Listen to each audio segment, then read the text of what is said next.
समाज की साजिश की वजह से हम पिछड़े हैं।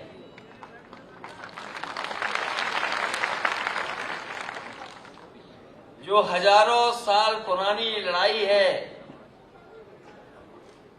अभी वो लड़ाई खत्म नहीं हुई है। हमें उस रास्ते पर और आगे बढ़ना है। अभी मैं कुछ दिन पहले प्रधानमंत्री जी का भाषण सुन रहा था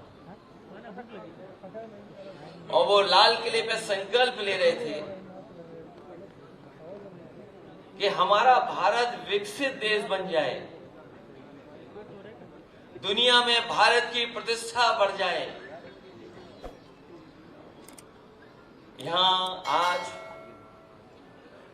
मैं पुष्पा मौर्य सैनी साख समाज के सामने ये कह सकता हूं कि जो लोग लाल किले से विकसित देश बनाने की बात और संकल्प दोहरा रहे थे, वो केवल भगवान बुद्ध का रास्ता अपना लें, देश अपने आप विकसित की कड़ी में खड़ा दिखाई देगा। आपके पड़ोस के देश हैं, चीन हो, जापान हो या और देश हो, अगर हम आकलन करें तो सोचो वहां पर कितनी खुशहाली है आज। ये अलग बात है कि कुछ जगह पर वो लोकतंत्र नहीं जितना लोकतंत्र हमारा है, जो आजादी देता है। लेकिन कहीं न कहीं जब हम बाबा साहब भीमराव अम्बेडकर जी को याद करते हैं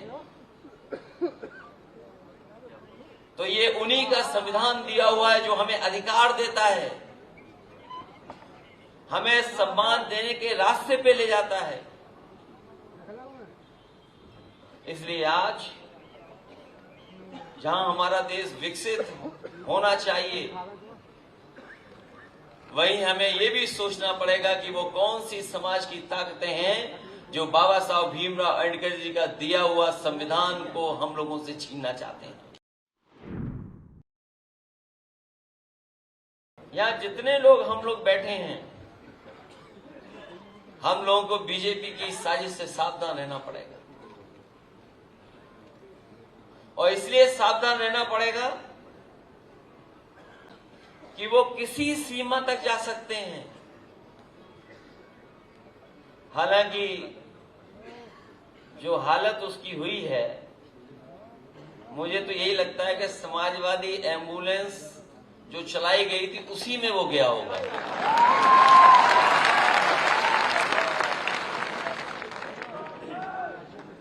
ये वो लोग हैं जो घबरा रहे हैं कि समाज धीरे धीरे जागरूक होता जा रहा है, समाज अपने अधिकारों को समझने लगा है। उन्हें जो समय समय पे धोखे मिले हैं बहुजन समाज को, उस बात को वो समझ रहा है। हम तो ये मानते हैं कि कभी कभी भगवान किसी के जवान पे सरस्वती ला देता है। अभी कुछ दिन पहले आपने देखा होगा कि हमारे मुख्यमंत्री जी ये कह रहे थे कि 46 में 56 एसडीएम हो गए थे। अब इनको गिनती कौन समझाए?